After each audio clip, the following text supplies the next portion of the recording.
So I was born in Detroit, but I moved down here, started school down here as well. So kindergarten, I started school. The reason for us leaving was definitely a good decision. Probably wouldn't have made it that great in life. I met my father when I was 7.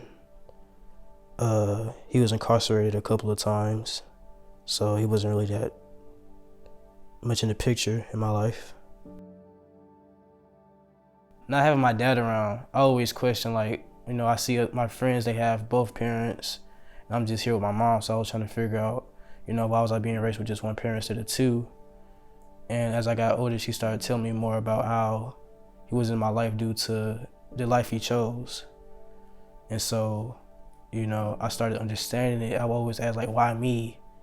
Why I have to be that one child that doesn't have both parents? I don't want to be that outcast. I had a great family. 2 parents that loved me, took me to church every Sunday. Went to a Christian private school in Macon, FPD. And I think even through that, even through knowing about Jesus, knowing about God, never really experienced a personal relationship with God.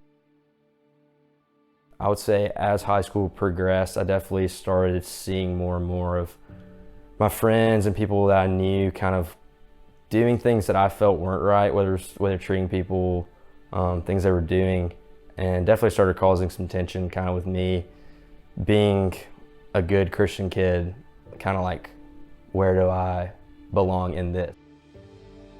I think who I was in high school was I did good things and felt like I was good because I compared myself to the people around me and thought I was better than them. I saw a path of kind of me becoming the person that I was judging all of high school. These people in my grade and in high school that I looked at and internally and condemned for not being as good as I was, I slowly became, and I found myself senior year, I was doing the same things they were. I was starting to drink, I was starting to do stuff with girls that I shouldn't have been doing, I was starting to go places I shouldn't have been, lying to my parents, and became the person that I had judged. So Young Life, I went in, they were all loud, rowdy. I'm like, well, these guys are crazy. It was just like, oh, come on in, let's have some fun. They were having raffle ticket games, throwing tissue around, wrapping people up like a mummy and things like that. And I wasn't really sure what was going to go from there, honestly. And so then they started opening about, a Young Life leader will open up about their personal story and read scripture and how it related to them and how I helped them. And I could definitely, relate to that for sure. So just to see, these people, I assume, they have great lives, but no, everybody has their own stories. So for Young Life Club, for me in high school it was my favorite night of the week. Playing around with the guys, laughing with Robert and my friends, go inside, sing songs, do a raffle, get to hear one of the leaders speak about Jesus, sing some worship songs, and then go to Chick-fil-A afterwards. I wish we could have done it every night. It probably would have gotten old, but maybe not. It was so great. EJ is my Young Life leader. When I first met him, he was very outgoing. I wasn't expecting him to, behave the way he did, the way he react to other people, and his energy was very not what I seen before. First meeting with Robert, honest first impressions, who is this weird, goofy guy with a goatee coming to my high school? Played football for Mercer at the time.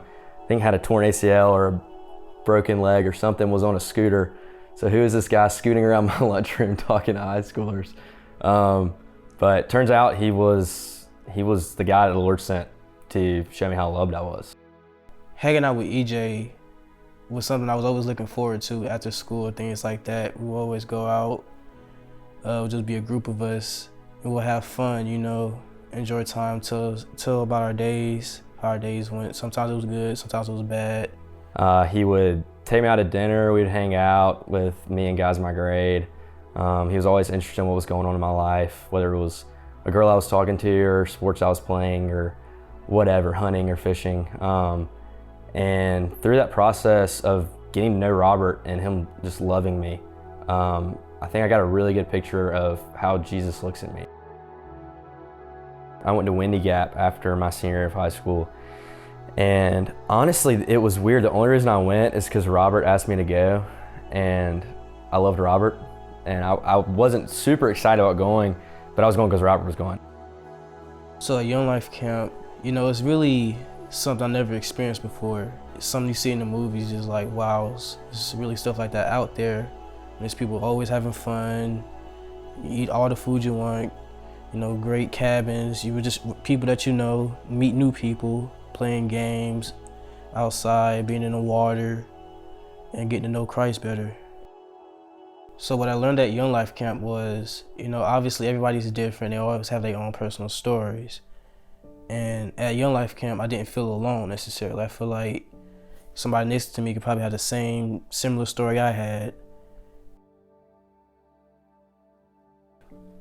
So I remember sitting in Young Life Club, listening to my friend speak about the trouble he'd gotten in and the really dark period that he went through following that, and hearing him speak about Jesus and how Jesus had met him in that moment and wrapped him up in his arms and made him feel loved. And this being a guy that years prior I would have judged for being a bad guy, you know, I'm so much better than him. But I remember in that moment being so aware of my brokenness and my sin, and that I was just as in need as he was, and seeing how that need had been met by Jesus, and realizing that I wanted it, and feeling the Lord come to me in that moment and say, hey, I'm here, like, you're mine. I felt like I was always alone. I didn't think I really fit in places that I wanted to fit in, but I just feel like I couldn't because I didn't have the resources for that. I started understanding more how I can get closer with God and people that knew of God and was learning just as much as I was. And before I didn't, I just felt like it was too late, you know, you're done. So Young Life helped me understand how great God is actually. Not to be cliche or anything, but he really actually shows you what he can do for you if you let him. I wanted to lead going into college. I would say coming out of that experience, my senior year, meeting Jesus, feeling and knowing that love, and wanting to share what we at Young Life call the greatest love story ever told, the cross. So it's been a ball. It's been really, really fun getting to meet high school guys, build relationships with them, love them, show them love of Christ. And it's been really, really cool getting to be to them what my Young Life leader was to me. I thank God for Young Life and everything he's done for me, because it brought me somewhere that I've always wished I can be in my life. So I'm really grateful for that.